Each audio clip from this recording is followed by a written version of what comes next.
What's up, guys? Welcome to this little podcast that does not yet have a name. My name is Aaron. This is my better half, Patience, and we will be sharing with you guys the things that we've learned on our journey in our 2 short yet very eventful years married. We'll be sharing tips on marriage, relationships, communication, spiritual things related to marriage, all the jazz that goes into having a relationship. So whether you are actively married or you're dating or you're engaged, if you're a new couple or you've been married for 40 years and you're still trying to figure it out, then this is the place for you. But we will be primarily focusing on the newer relationships and building that groundwork together. But again, this is just as applicable if maybe you're 40 years married, but you just realize like, crap, I don't really have a groundwork. And side note, again, we don't really have a name for this yet, but our number one mission is by the end of the podcast, we'll have a name sometime at the end of season 1, which will end at whatever point. We'll see. But yeah, do you have anything to add before we dive into our story? I think the only other thing I want to add is that obviously we're only 2 years in and we don't know everything, but what we've learned, we want to share with you guys. So if it helps anyone, then to God be the glory. To God be the glory. Cool. Well, let's go ahead and dive right in. What we'll be talking about today is our story. So we'll be talking through the unique journey that we've had over the last, at this point, 6 years together. 6 years since we met and 2 years married. It's been a hot second. Yeah, indeed. Dang. So we'll be going through the story from the start to the finish and sharing what made it a bumpy ride, what were all of the things that we messed up, all the immaturities that we had, and just kind of going through that stuff together.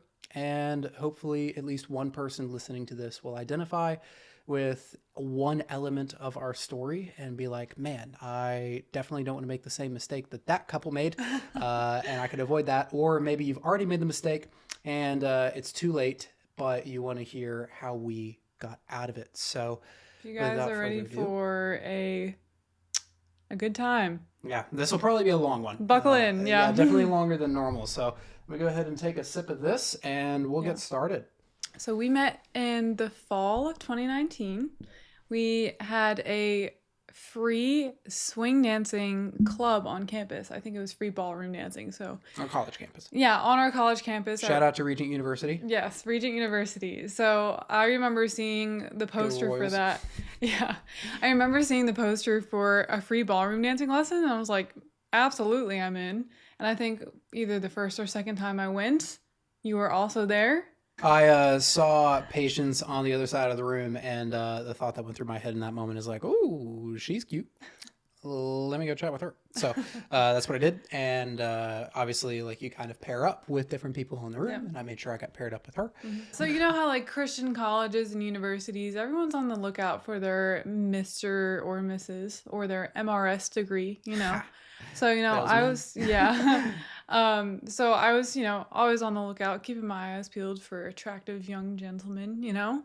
So I remember at the end of the ballroom dancing club, I got Aaron's number, and I remember giving him the flirty arm touch. You know, I was like, thanks for your number. It was so great dancing with you, you know. And it was feeling my non-existent biceps at the time. And so at that point, Patience was with a friend of hers, and I invited both of them back to my apartment. And when they came into my apartment that evening, I basically told them why I hated the concept of dating, and why I thought it was broken and not actually effective or holy or Christian. And so definitely a great way to kick off a relationship with a girl, for sure. Yeah, for sure. And with that being said, we stayed friends for a long time. Very long time. But we'll talk about that here in just a second. Yeah. So, you know, we saw each other around on campus. I don't think we had any of the same classes or anything, but you know, here and there we saw each other and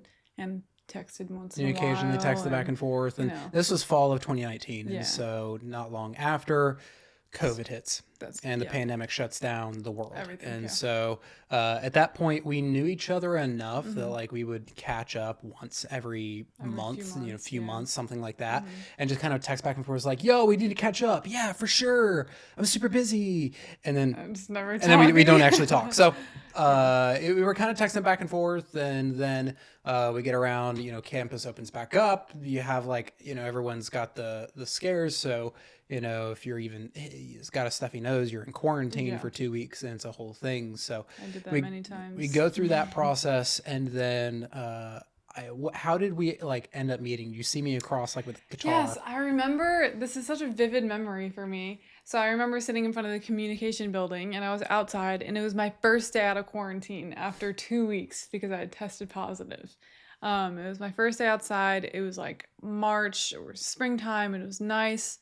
I remember seeing Aaron with his long hair and a guitar strapped to his back. And I think Hippie I, mode yeah, right. activated.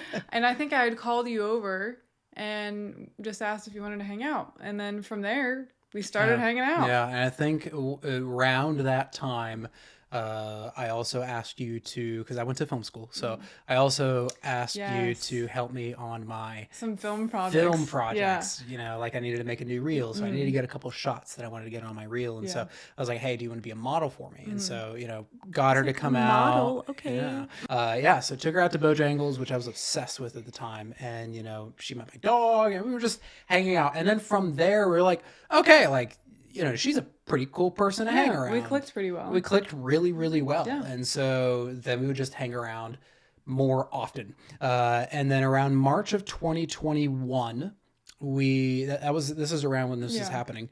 This is when we became like really good friends, Yeah. like best friends. Yeah.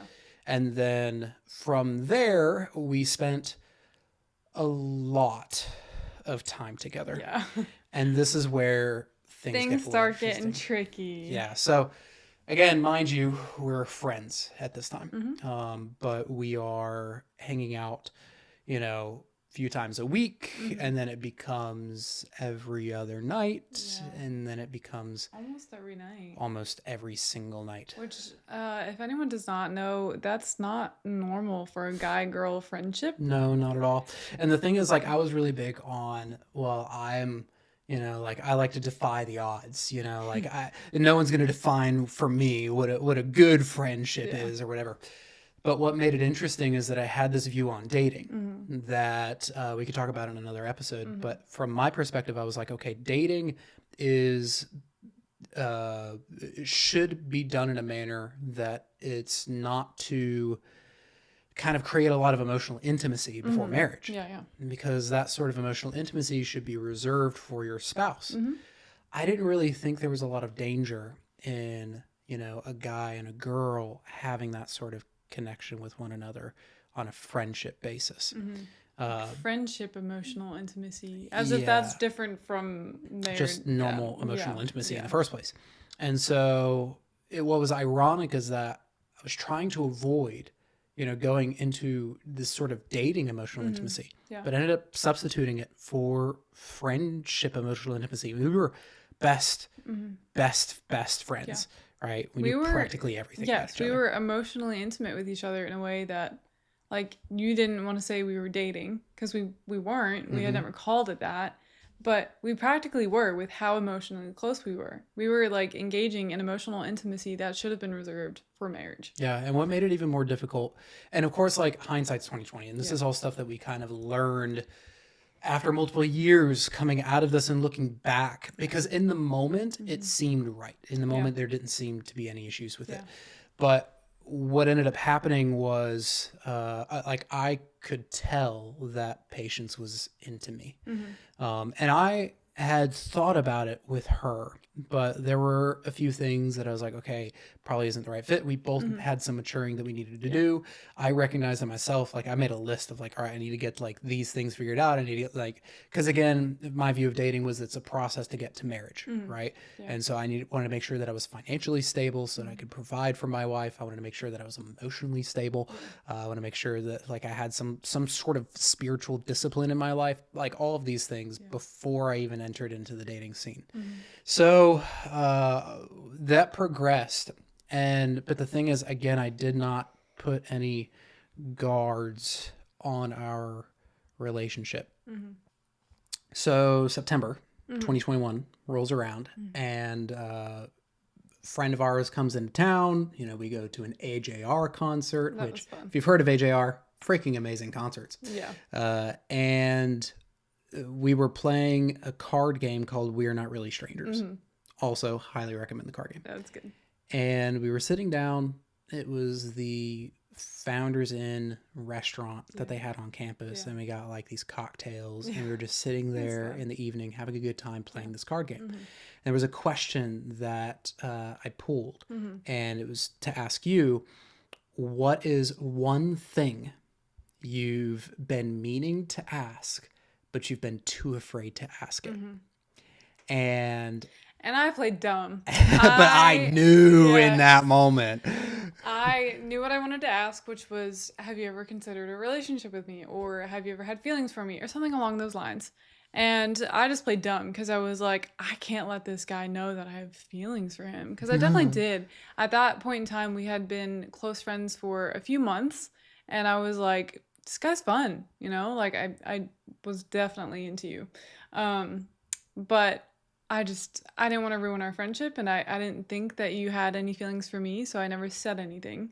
And I kept it very private. Although I was very bad at lying about it. I don't know. I'm not a good actor. So, but yeah, he pulled this card and I was like, oh, I don't know. I don't have a question for you. I'll think about it. And I just passed it along, you know, I was like, kind come of on, avoided man. it. You know you got something. Yeah, I definitely tried to avoid it. Yeah, well, at that point, right, I think as we were talking about it, I was like, okay, Patience, like, you got to come up with something. And she was like, okay, I'll think about it. And I'll let you know within, a few days. Yeah. And we both knew, right? We were 21 and, immature as 20, 21-year-olds are. So if you're 20 and you're listening to this, don't be offended. I was where you were. And I was just as immature as you are right now. Don't get offended. But anyway, so we're playing this game, right? And then, a few days pass and she texts me and she's like, hey, I have that question. I was like, about dang time.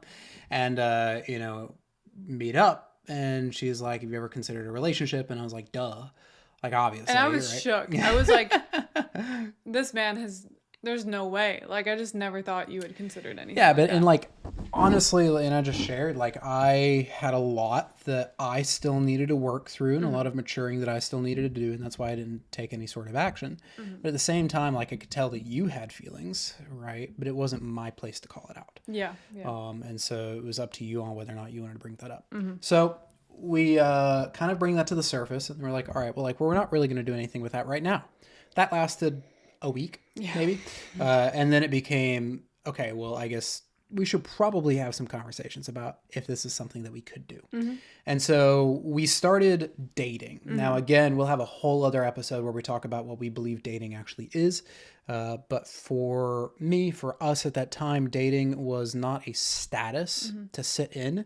It was a process to move through, a process of analyzing, a process of really assessing whether or not we were a good fit to be married to one another. Like, there's an end goal to There's that, an end goal, strong intention with a destination in mind that we wanted to get to as quickly as possible, but take as much time as we needed. So then we started dating for 2 weeks. About 2 weeks. And the thing that led us to break that off was a question that I had asked you. And the question was, if God were standing in front of you in the flesh, white robes, everything, and he asked you to give up all of your desires, dreams, and possessions and follow him, would you? Yeah. And I had a really hard time with that question because, one, I actually really don't think I would have at the time. I don't think my faith was strong enough. And then two, like, I definitely, like, for some reason, I just wasn't thinking about if God was standing in front of me in the flesh, I was just thinking about, would I give up everything for God? And that's a tough question. Yeah. It's a heavy question. It is a really heavy question. So the hypotheticals, also the fact that I just was not taking into consideration that God is standing in front of me in the hypothetical. Yeah, and there's like no doubt Yeah, that it's there's actually no God. doubt that he's real. Yeah. And yeah, I also don't think my faith was strong enough at the time. So I was like, no. And that showed a lot about my spiritual maturity and how I needed to work on that. So we ended up just not moving forward. Yeah. So we kind of shook hands at that point. It was like, all right, like, maybe this isn't a right fit right now, maybe at another time. And what was so good about how we actually went about that process is the fact that because we had built a foundation on the friendship and it wasn't about the romantic dating status, the heartbreak lasted 48 hours max. Yeah. And then we're We're just back to friends. right? As if And I nothing ever think happened. the first time that we dated, we kind of did it right. Despite the fact that we had already been pretty emotionally intimate with each other, despite that, I think we really kind of did it right. It wasn't like breaking my heart that we weren't going to be together. I could still go back to being friends with you. There was mutual understanding and respect. And we had discussed the important things and things weren't lining up. And it was just like, all right, it's just not the time. Yep. And then in hindsight, I actually think that kind of opened up a door that couldn't end up being closed. And we'll get to that later. Next few months pass, and there were a couple of things that happened. And because we were so close with one another, there was this weird expectation. There was like a lot of trust there, and a breach of trust had a lot of weight to it.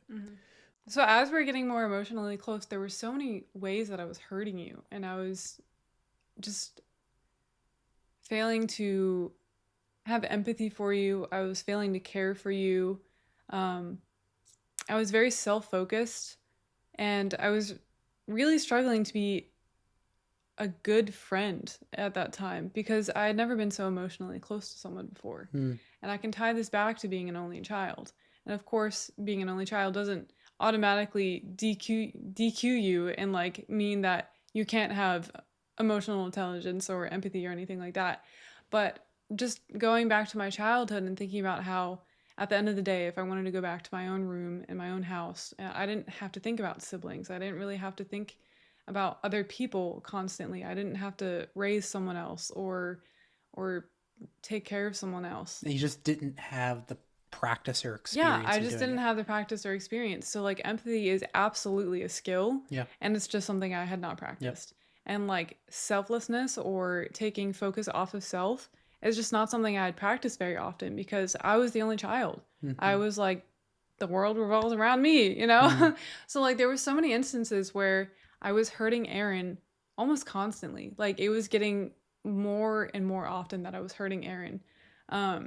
We just entered into this dark period of a few months where I was really realizing how simple of a human I am and how much growth that. Well, you weren't even supposed to be in a relationship that was that close. That's of true. That capacity. Yeah. And so like without proper preparation, proper expectations, you were not properly equipped.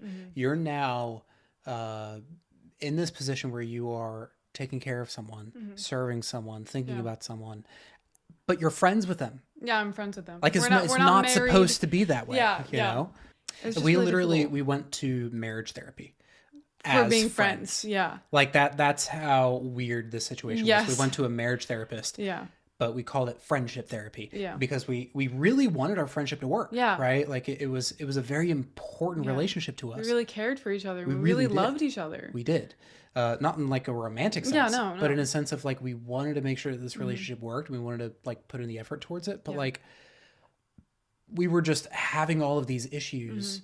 This prime example of kind of like what all of these issues were about. But there was this time on National Donut Day, and I can't tell you what day that is off the top of my head, but I know that on National Donut Day, Krispy Kreme just gives away tons of donuts. Yeah. And I know that if you went to a Krispy Kreme and you just mentioned National Donut Day, they would give you a dozen glazed donuts. And I was like, I'm going to go to every location nearby and get me some donuts. So I'm going to every location. I think there was 3. So I started with one. I started with the second one. The third location I got to, they ran out of glazed donuts. So they're giving away cream-filled donuts. And on the ride home, I called Aaron and I was like, Yo, I got 6 cream-filled donuts. Like, I'm so Very excited. important note about this. Cream-filled donuts was my favorite treat at the time. Yeah. Yeah. So I called him and he was like, "That's so cool. Can you save some for me?" And I was like, "Yeah, absolutely." Because obviously we were like hanging out almost every day. Yeah, So it like, wasn't even specifically save some. It was like there was this idea that it was multiple. I yeah. don't remember what the exact wording was, but it was Mhm. like saving multiple Yeah. donuts so he can snack on them over Yeah. the next few days. Yeah, absolutely. So what I did instead is I ate most of them. I went home and ate most of them because they just looked so good. And the next day I brought a whole bunch of donuts to work because I had 36 donuts. So I brought a whole bunch of donuts to work and I was letting people have all these donuts and I was just giving them away or eating them myself. And I was just being really gluttonous and like just thinking about myself. And while I'm eating these donuts, I know that Aaron had requested cream filled donuts. He requested multiple. And you agreed to it. I agreed to it too. I knew it, I agreed to it, but I was like, man, these just look so good. And I was like, it won't hurt him that much. Like, they're just donuts, you know? But like, at the same time, I knew it would hurt him. I knew that I'd agreed to it, that I had given him my word about these donuts. And instead, I looked at them and I was like, but these would really hit the spot. So I ate them. I left him one cream filled donut. And I think looking at that situation, it might sound so silly, but we bring it up all the time because it was so significant. It was like a breaking point in our friendship. I think what makes it significant is the fact that it encapsulated what all of the other Yeah. small little breaches of trust Yeah. were. It was like death by a thousand cuts. And this was Yeah. something that was happening almost daily. It was almost comical how Yeah. often this was happening. And I don't think I was trying to hurt you, but I was smart enough to know what would hurt you. So I wasn't trying to hurt you, but I was thinking about But you knew myself that it would. above you, Yeah. knowing that it would hurt you. But I was like, I only want to care for myself. Again, how many conflicts in relationships are about the simple things, A lot. the Most of small them. things? Yeah. It's not about the donuts. Yeah. It's about the trust. Yeah. It's about the broken promises. That's what was being broken there. It wasn't the donuts that mattered. It was the fact that I was agreeing to things, breaking my promises, knowing that I was going to break my promises, choosing myself over you, continuing to just only think of myself. And that's what a ton of our conflicts were about. And it was just happening over and over again. Like you said, death by 1,000 paper cuts. And I think at the time, again, I had not practiced a lot of empathy. I had not practiced a lot of emotional intelligence. I had not practiced a lot of communication. And I also think like I didn't have a lot of practice in keeping my word. Yeah. What makes it so interesting is that, like, and we'll talk about this in just a little bit, but keeping one's word has always been a very key part of me, Yeah. my values. That is the quickest way that I can trust someone. It's also the quickest way that I can be hurt. And so it was that one button that was like breaking that. It. And it was, again, it was so constant. And we didn't really know how to solve it, right? Yeah. And in my mind, I had like defined keeping my word in a different way. Like, one, it wasn't a huge value for me, but also like if I told you I was going to do something and then I end up not doing it, like I didn't view it as a lie, or I didn't view it as like, I don't know how to explain it, but like it just wasn't significant to me. It's like I just fell through on something. What's the big deal? You know? Yeah. And obviously, like, we had different conflicting values there. And I kept doing what I was doing, despite the fact that Aaron had voiced multiple times that it was important to him, to you. So that, as I'm sure you can imagine, led to a lot of pain, heartbreak, breaches of trust. And this is all while we're friends. Yeah. So this is where things get a little interesting. So June rolls around. This is June 2022. By the way, we got married January of 2023. Yes. Yep. Just to put some context on how this is about to go. So June 2022 rolls around. And Patience and I sit down on my couch in my house at that time. And I'm like, hey, this is hurting me a lot. Mm-hmm. And it's getting to a point where like I can't really keep up with Yeah. it. So one of two things needs to happen here. Either it stops Mm-hmm. for good, Mm-hmm. or we need to step away from each other. Yeah. Because I can't keep it this close Mm-hmm. and be hurt. Yeah. The way I described it at the time was I was hugging a cactus, right? Mm-hmm. And at some point I needed to let go. Mm-hmm. And it was a very painful conversation. Mm-hmm. There were tears on both sides. Mm-hmm. And when I brought that up to Patience, she said, I don't think I'm able to stop. I felt a lot of shame and I felt really discouraged because, again, I wasn't like actively trying to hurt you every day, Mm-hmm. but I didn't have the emotional intelligence to not. Like, I wasn't emotionally mature enough yet to not. Um, so I remember it being really painful and I felt really ashamed. I remember going home and eating a bunch of Oreos because I felt depressed. Because I was like, I'm losing my best friend. Like, this is it. We're never talking to each other again. Like, it's over. Um, and I didn't trust that I couldn't stop hurting Aaron. So I, and I am often very much an extreme person. So I'm like, if I'm going to do it one more time, then like, I might as well just never talk again. Cut Just everything like, off now. yeah, just like, just don't even try. yeah, You know? don't even try. I don't think it's possible. Like, I'm definitely going to hurt you again at some point. Let's just stop. I'm just giving up. So that obviously was pretty painful on both sides. And mind you, we're just friends. Yeah. Like legitimately, we're just friends at And this point. I think this is so funny. We kind of hinted at how dating shouldn't be like heartbreaking and gut wrenching Yeah. and awful There shouldn't and be painful. so much emotional intimacy Yes. there that like if you break off, it ends up being It this ends up being horrid thing. horrible. But then we were doing that as friends. As friends, it was just really, really weird. Yeah. So we split off. That lasted about 2 weeks.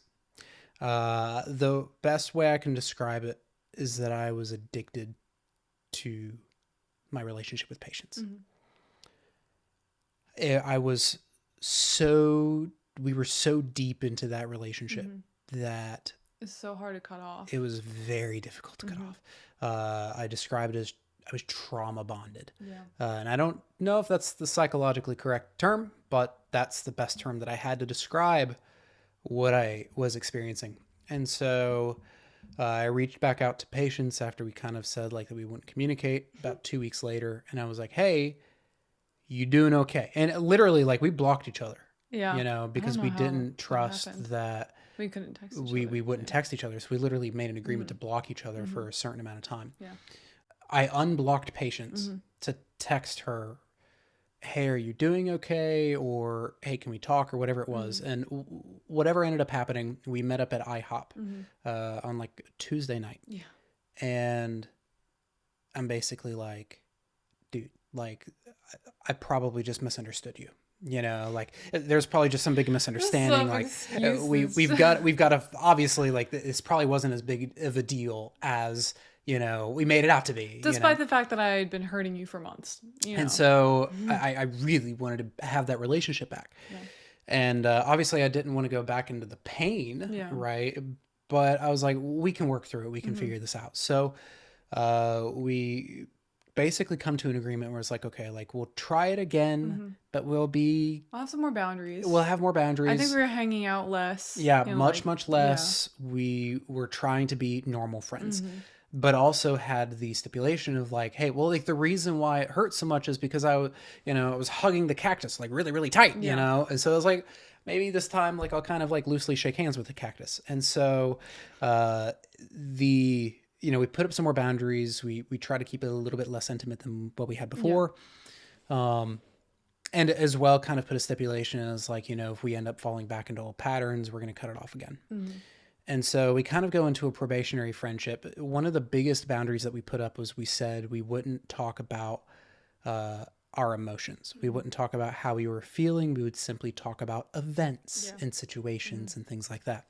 But it was really difficult because I'm a very perceptive person and I also like want to solve all the problems. So I could pick up that Patience wasn't well. Patience was sad. And so I would want to talk about it, Yeah. And but solve the we problem. couldn't. Yeah. So it was like, It's well, just not we can sit working. down, we can have a conversation, we can solve everything, but also that would be against what we agreed to Mm-hmm. do. So that obviously created some issues. And then finally we were like, this sucks. We're just going to kind of go back to Yeah. being friends, right? And cross our fingers, hope for the best. Now, at this point, again, we had kind of come up with a stipulation of like, if we have another breach of trust, Mm-hmm. we're done. Yeah. And it happened. Yeah. I don't even remember I what don't it remember was, either. but I remember that it happened. And there was this kind of point of like, crap. Well, oh, that's what it was. I think it was something along the lines of like, you were going to meet me at a certain time or call me at a certain time, Mm-hmm.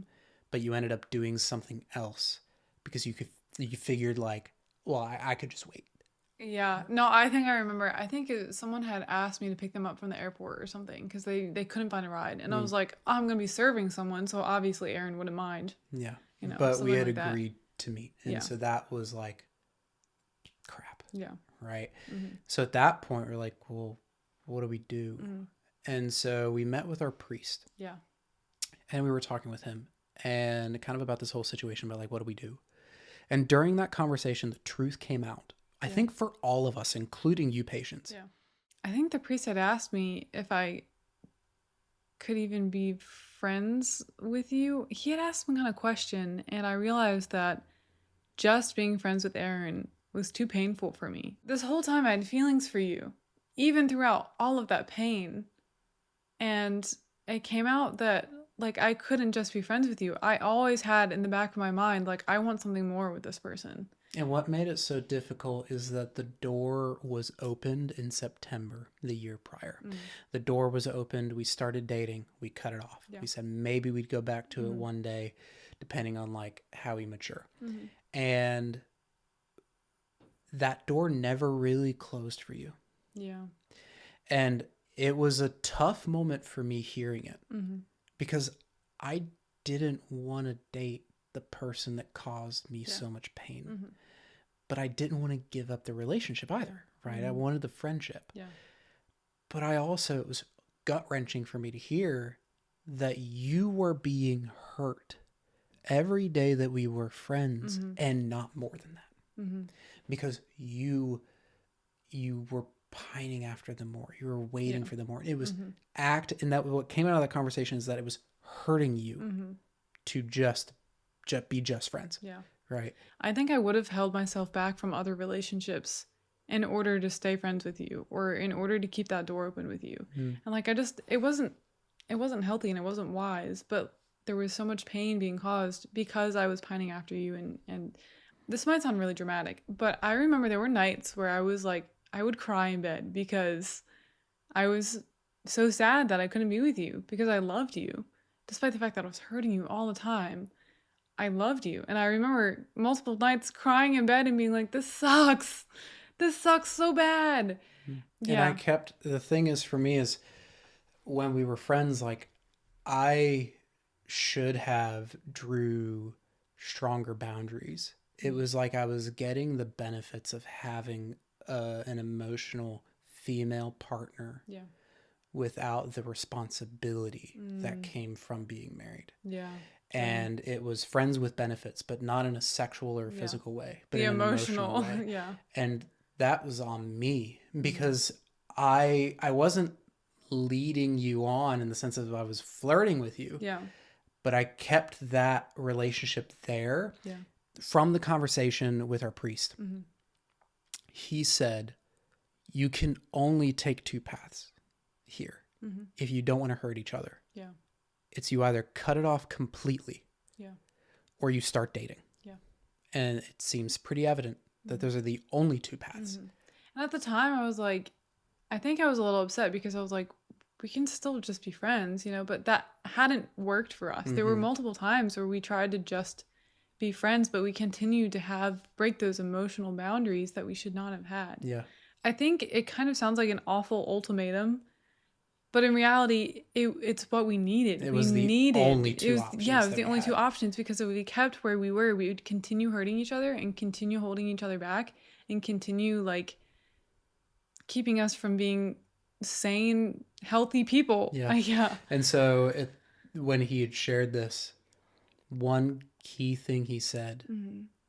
either path is blessed. Yeah. And at this time, I was a little bit more deterministic in my thinking, fatalistic. It's like there's only ever one right path. There's one right choice. And it's up to you to find out what that one right choice is. And he had shared a perspective I had never thought of. Is you could go down either path, and either one will be blessed by the Lord. The Lord will work in it. The Lord will work in it. Yeah. But you got to choose. Yeah. And so I was like, oh, crap, I have to choose. So, and this was a tough decision because, again, You were so hurt. I did not want to leave. Like, it was the last thing in the world I wanted to do. But I did not want to get closer to you because I was so hurt. And so it's like, well, how would we even work through this, But I also can't imagine not having you in my life. Yeah. What makes this interesting is it was like a week or two later, we're both volunteering or we're both working at a summer camp together in Maine. And again, we had just kind of had this major issue. So like, we were kind of no contact. And like, there was a chance that we would be like completely no contact depending on the decision that both of us came to on this very thing. Yeah. Right. And we were taking some time to pray about it and Yes, like really of think course. about it and discuss it. Yeah. But the thing is, like, imagine we're summer camp counselors together, working in a tight space with all of these children as colleagues. And it was a small summer camp. It was not like a It's like large 50 kids. Yeah, that's it. It was very small. And so like we have this issue now of like, well, like this is going to be kind of awkward, right? So anyway, Patience flies there. So she gets there ahead of me. We're in Virginia Beach is where we're based out of, and the camp is in northern Maine. I drive there. So I have about 12 and a half hours of no distractions. And I don't remember, I think a friend had recommended this book to me. I don't know where you got the book from. But it was called Too Good to Leave, but Too Bad to Stay. Too Good to Leave, Too Bad to Stay. Now, this book is written by like a relationship marriage therapist or whatever, and it's being written from the perspective of when do you know when to leave your marriage. Yeah, I also don't think it was a Christian, right? Like it was not a Christian. It was basically advocating like, should you get divorced or should you stay in your marriage? And obviously we're opposed to that very concept. We believe that marriage is eternal. There is no divorce.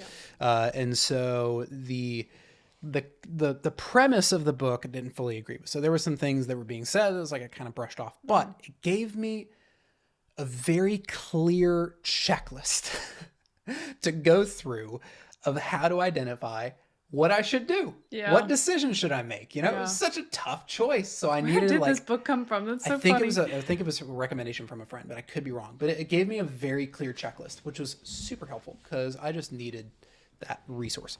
So I go through this, right? And I'm going through this audiobook on this 12 and a half hour trip up to Maine. And it's got something like 52 checklist items of how to determine if you should leave. If any of them don't get checked or whatever, any of them, you should leave. And it's this long, exhaustive list and goes really in depth.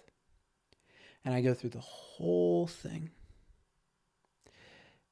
And I reach the end. And not a single one was DQ'd. It's crazy. So I'm like, oh, crap. There's your answer. Because now I have my answer. But again, neither of the answers was an answer I wanted. Yeah. But I had my answer. Yeah. And so I was like, okay, well, Lord, I'm going to make this choice on faith and trust that we'll figure it out somehow. But what I pulled from that, and I think there were a couple items that were key for me. And it was something along the lines of, does your partner Is your partner aware that they are hurting you? Mm-hmm. Is your partner wanting to change, willing to change? Mm-hmm. And are they able to change? Mm-hmm. Have you ever seen them actually make a change? Yeah. And when we kind of put the ultimatum on it back in the beginning of June, there was a 2-week period there where there was no breach of trust. There was no issues, no problems. Yeah. And that was evidence to me that you were capable of change. I was trying. You were I was willing. You were willing, Yeah. and you were able. Mm-hmm. You were aware, willing, and able. Yeah. And that was for me like the big thing. Now, Mm-hmm. if you're listening to this and you are married, again, we do not advocate for divorce. No, not at all. No matter what. There is something to be said for if you're being abused or there's some infidelity going on. And in that case, I recommend seeking spiritual guidance. Mm-hmm. Again, you can go to your local Orthodox church and consult with the priest there. If you're in a dating relationship or you're in an engagement or a friendship with someone and you're running into these issues, I do recommend that book. Again, I don't recommend it for marriage, but I recommend it outside of that. Too Good to Leave, Too Bad to Stay, and going through that list. And for me, the big thing was in any breaches of trust, were they aware, willing, and able? Yeah. And all three of those were true. So we go to the summer camp, and I'm like, hey, I think I have my decision. We should date. Mm-hmm. And so I ask her out. And I think we took a couple days to pray on it. we took a couple of days to pray on it, and this kind of clues in to the another issue in this long line of issues. I had a really hard time taking no as an answer, and so for me, this is like what made me so good at sales. It's like I'm persistent, and if I set my mind to something, it's gonna happen, come hell or high water. Other people are going to bend to my will. Yeah. And it was extremely immature. But when I made my decision, it's like I put in a lot of work in that decision. Yeah. We're going to date, Yeah. no matter what you decide. Yeah. So I was very persistent on that. And I was like, hey, over and over again. Until eventually she was like, okay, like I feel good about it too. Now, this is important to note. So put a pin in that. And you'll see this same issue appear again later. But Patience is like, okay, cool, like let's date. Yeah. And I also want to mention that like I struggled with people pleasing, so him being persistent plus my people pleasing leads to a lot of giving in. Now, did you give in when I asked you out to date? I don't think so. I think I had prayed about it. I think I had sought the Lord, and I felt okay about it. But even still, like I was very easy to lead in certain directions. Yeah. So we started dating while we were working as camp counselors. Yes. Don't recommend that. It was fun though. it was fun for us, but it wasn't fair to the kids and the other people there. Yeah. And so because we were like really excited about it, and like we try to keep it low key, but like we were not. We had a little honeymoon phase, Yeah. So we started dating, and while we're there at the camp, we view dating as a process to move through, to take as much time as you need, but move through it also as quickly as possible, on the intention of finding out if we should get married. Yeah. And so we started having those conversations immediately. And I think a huge part of that is because we had already been so emotionally intimate with each other. We had already spent so much time together. We were like, we know everything about each other. We're best friends. Like, we just need to get to the marriage talks. We'll get through this really quickly. And so the only thing left was what our unconditionals were. What were the things that were like our unconditionals going into a marriage? And so for us, it was dogs. How many dogs and what types of dogs. So I'm a huge dog lover. Yeah. And you've grown into a dog lover. Oh, thank for sure. the Lord. Yeah. But at that time, you were not really into dogs. And you also didn't like my dog. Yeah, your dog was annoying. So at the time. At the time. Yeah. So I had a golden retriever named Roscoe. He's right downstairs. And he was in his teenage phase. He was in his teenage phase. So he was a wild wild little lunatic. And Patience actually dog sat him for a little bit, like the summer prior. So Yeah. she got kind of the worst of Yeah. Roscoe. And so she wasn't a huge fan of dogs. She wasn't a huge fan of shedding. And she wasn't a huge fan of big dogs. Yeah. And he's a golden retriever. I was so like, he's pretty big. I grew up thinking I was going to have a small, non-shedding dog. And Yeah. then the opposite of I that have a is what big happened. shedding dog. Yeah. And not only that, I wanted multiple dogs. I didn't want little Roscoe to be alone. I wanted him to have a furry play buddy. Yeah. Or 3 or 4. And so Patience wanted one small non-shedding dog and I wanted multiple big shedding dogs. So obviously that's like, okay, that's an issue. So we talked through that and we kind of come to an agreement that like, if I'm responsible for, taking care of them most of the time and cleaning out most of the time, then we'll be good. Now, obviously it's going to change a little bit, but I'll just say that was the agreement we came to. And then the next thing was kids. And so I wanted at least 2, right? At least 2, multiple kids, and you wanted 0 to 1. 0 to 1. Yeah. So again, very different Something and incompatible. So we talked through that quite a bit. And again, we kind of just on that we agreed to disagree. So we agreed to kind of seek the Lord's guidance, and the Lord will do as He wills. Yeah, that is exactly what I was about to say. We were like, if the Lord wills us to have multiple kids, then so be it. If He wills us to have none, whatever. We're just going to leave it in His hands. We'll see what happens. Yep. And finally, also finances, how we manage finances. I've, tended to be a big spender. I make the money and then let it go. And I kept every single penny I could. I was a penny pincher. Yeah. So it was like and at this point, like I had kind of begun my remote entrepreneurial remote sales journey. So I was already making a little more money than most, young 20 somethings are making right out of college. And so, I mean, obviously it's all relative and it wasn't too much, but it was enough that I had plenty to spend on whatever I wanted and spend I did. But Patience, on the other hand, she wasn't making that much, but she was also very, very frugal financially. So those are like 2 different things. So we kind of came to an agreement on how we would manage our finances, things like that. Now, what made this interesting is also the conversations that we were having with the pastor there at the camp. He kind of spoke into our lives and provided us with a lot of wisdom and a perspective that we needed, but it was very hard to hear. And so he was always given these hard truths year after year. It was so hard to hear. But it was very hard truth. And so for me, I'll share what I needed. It was, you have your conditions and then you have this person that you want to marry. Pick one. You are not marrying your dream spouse. You're not marrying the person you want your spouse to be. And I didn't even fully accept that, right? Until after we got married.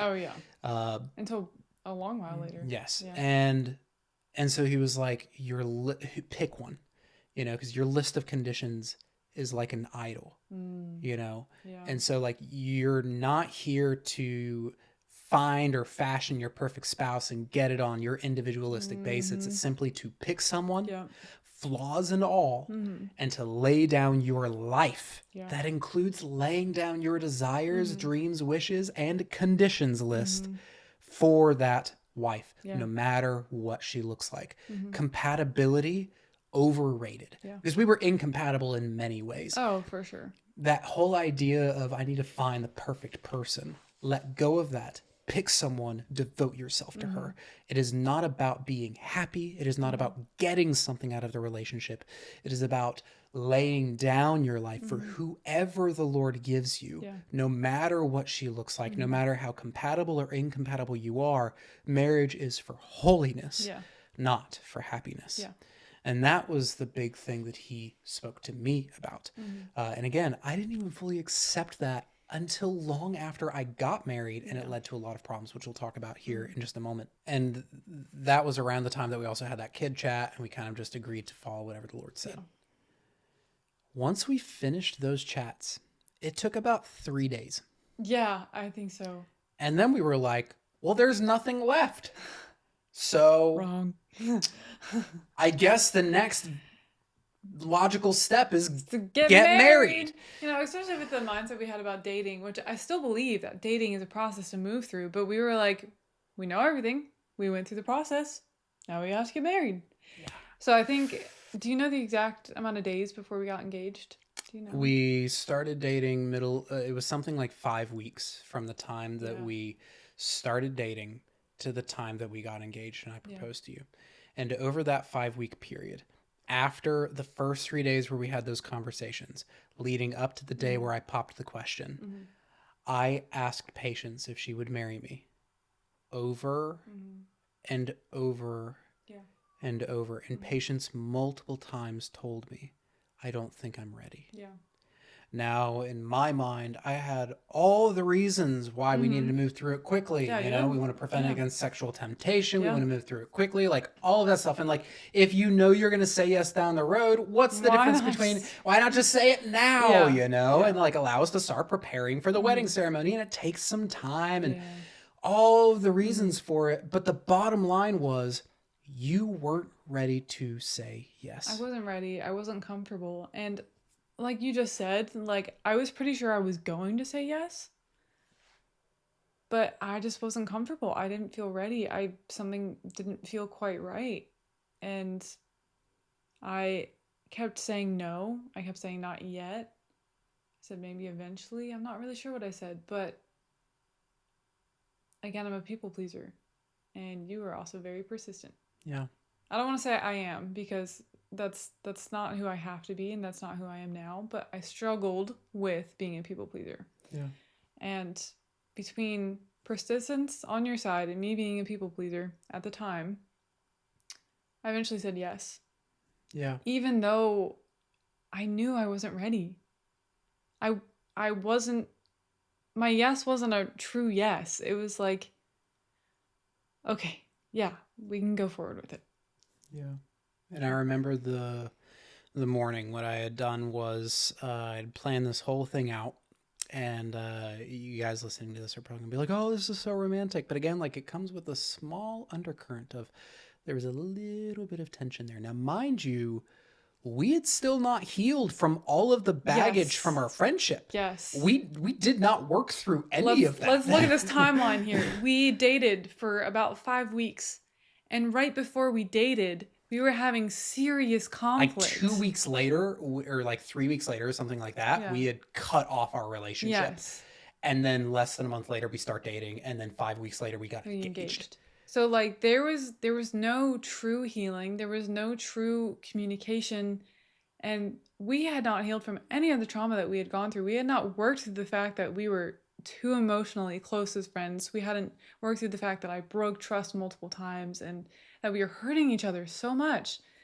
But then we just jumped into dating and then basically jumped into engagement, marriage. into marriage. Yeah. So what ended up happening was obviously this creates like this weird undercurrent, this weird tension in our relationship. But we were also like in our honeymoon phase. You know, we were also like, dating. So this it's like new. This is exciting. It was very exciting. The emotions were high. The hormones were raging. Yes. It was so much fun. Yeah. It was. But in the back of our minds, we knew there was a ticking time bomb. Yeah. But we ignored it. We knew something because wasn't, it was fun. Yeah. We knew something wasn't quite right. And I also think I was really excited because I was like, I'm finally getting the man that I've pined after for months, maybe years, you know? And I was like, this is what I wanted for so long. And then that man did not respect your no. And so we get engaged. There's really no point going into the whole story of like how we got engaged. No. I will say he planned this fantastic engagement weekend. Like it was fantastic and he went above and beyond it. I'm so pleased with how that was. We started off with a Thai picnic dinner at a church, the church where we held our ballroom dancing club. Yeah, so we ran a ballroom dancing club in Virginia Beach. And so, we had this a whole ballroom late night Thai dinner and a ballroom, and we watched the proposal. Yes, as if that wasn't on the nose. He had like this candle-lit, rose petal-filled room. It was so romantic. It's basically the size of a small gymnasium. Like think of it like that. It was pretty stinking big. It took a long time to set up. I wish we had pictures of it. And then the next day we went on a road trip and we stayed in a schoolie, which is something we had talked about before, a school bus conversion. And we stayed in a schoolie, and then we woke up the next day at like 5 a.m. Not even 5 a.m. It was probably like 3 a.m. And we hiked up because he knows I love hiking. And I've always said that I wanted to be proposed to in a beautiful spot. So we hiked up, what? McAfee Knob. McAfee Knob. And we got up there for the sunrise. And it was gorgeous. And Had it was photographers incredible. up there ready for the sunrise. Shout out to our photographers. They were Tyler so good. and Kimberly Giles. I think they woke up at like 1 or 2 in the morning to hike up there to be there ahead of us. Mm-hmm. So and they were nature photographers when we got up there. We got to the top and they were like taking pictures of the cliff. And I was like, there's no way they're... I remember thinking, I was like, there's no way they're actually here to photograph like an engagement or a proposal or anything. But like they for sure were. So like I kind of knew it was coming. But I remember seeing like Tyler taking pictures of like nature and stuff. And it's just, it was so funny. Yeah. So we, we go up there, I play some music, I give my little speech, and then I propose. And she says yes. Mm-hmm. And she's smiling. But I could tell something was off. Yeah. And I didn't want to bring it up. Obviously, like I'm popping the question, like let's just go with it. Yeah. But it was gut-wrenching to see that she wasn't into it. And she had every right to be not into it. This was, I'm sure, like such a bittersweet moment for you. It was really bittersweet because it was literally the engagement of my dreams. Like you had gone so above and beyond for me. But I also want to take accountability there to say that I could have communicated with you. I could have said no. I could have said, hey, I'm not ready for this. Let's hold off. Let's try this again. Maybe another time when I am ready. Or I could have communicated before all of that happened. So that's something where I really could have done better. But and like you had said yes, like a week prior. Yeah. Right. Yeah. Because I literally would come to her desk. I would come to her desk every day at work, and I'd be like, "Will you marry me?" Yeah. And she would say, "No, no, no, no." And then one day she caved, and she was like, "Yes." And I was like, "You were so put the plan in motion." Yeah. I remember how ecstatic you were, and I think we like hugged about it. And we were super overjoyed, and like it was exciting because we were like, "We're getting married," like we're gonna get engaged. But even still, like I was not ready, and I didn't communicate that, and I didn't stand my ground when I should have. And so we get engaged. This was August of 2022. Yes. And our engagement period was 5 months long. We set the date for January 29th, 2023. And over that engagement period, as time is passing, those problems that we were ignoring started to come back. Yeah. Here's the tricky part, though. We're engaged. So our incredible parents, shout out to both of our sets of parents. We were so incredibly blessed. Yeah.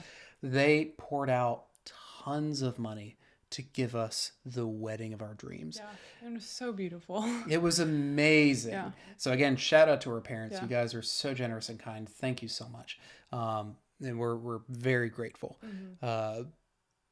But money started being poured into the wedding. Poured in. And especially the invites went out. Yeah, and it was also like we were getting married in 5 months, and most people wait much longer than that.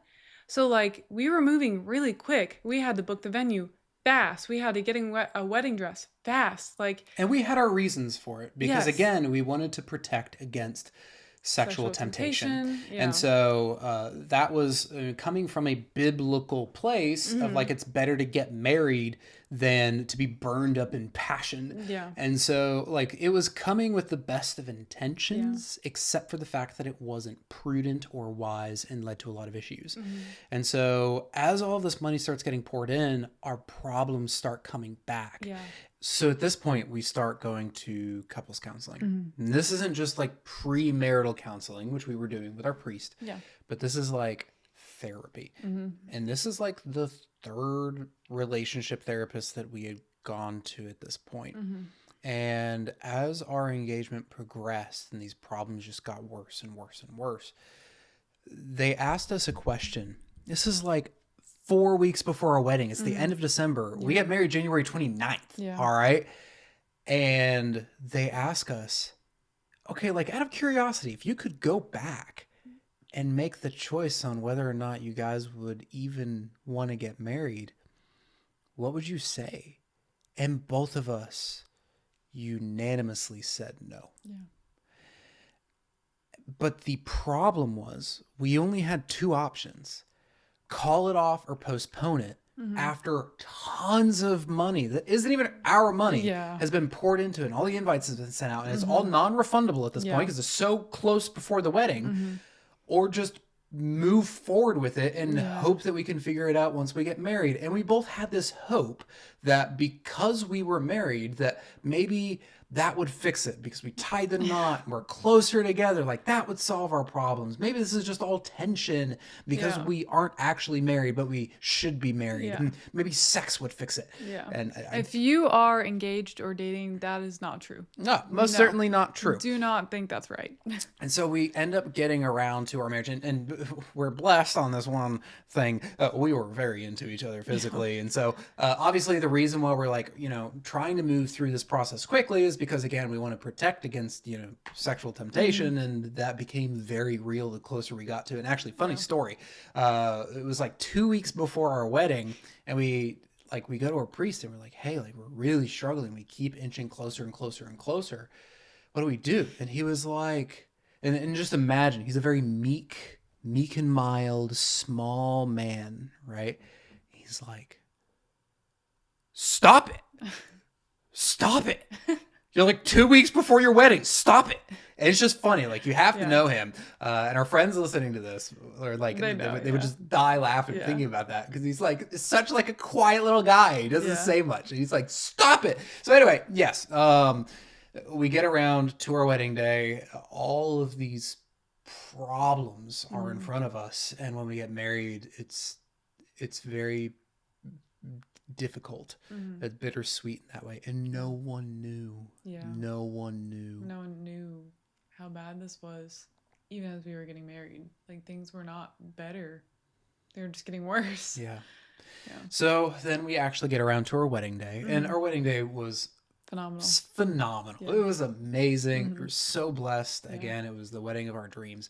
The amazing Orthodox wedding ceremony, which we'll have another episode. We'll go through every step of the ceremony. It's really cool and beautiful. And you can probably speak a little bit to that. Yeah, it was really one of the most mystical experiences I've ever had. It was just incredible. And there's just so many details and so much meaning. And it was just absolutely incredible. And it was a wonderful experience. And then obviously the dance party afterwards, it was a ton of fun. And even like our cake topper for our wedding cake said just friends. It kind of is this like callback to like, the running joke of everyone looking at us, and we were like, oh, we're just friends. We're just friends.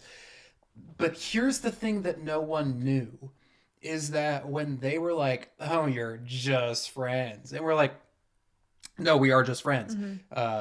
What they didn't see was the pain, the betrayals of trust. They didn't see the boundaries being crossed. They didn't see the fact that we actually dated for 2 weeks and then broke it off because we weren't mature yet. It wasn't where it needed to be. And so like everyone's just kind of like nudged us like, oh, you need to get into a relationship, because we looked like we were in a relationship. We were getting all the benefits of having a marriage basically without actually being married, and except for obviously like the sex and things like that. But it was really messed up. And so like we kind of put it there as like, just friends, but they didn't see all of that stuff. And so when we get married, obviously it was an incredible time. Like, don't get us wrong, we were still best friends, so we had a great time. But we thought that going into marriage, things would get better. it would get easier. It would get easier. It was by tying the knot, becoming one flesh, like have some sex, like It'll solve everything. It would solve everything. Yeah.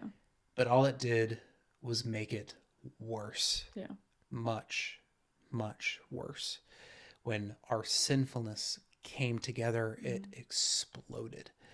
And we were not expecting what was about to come to us. And that will have to wait for part 2, because obviously this is quite a story.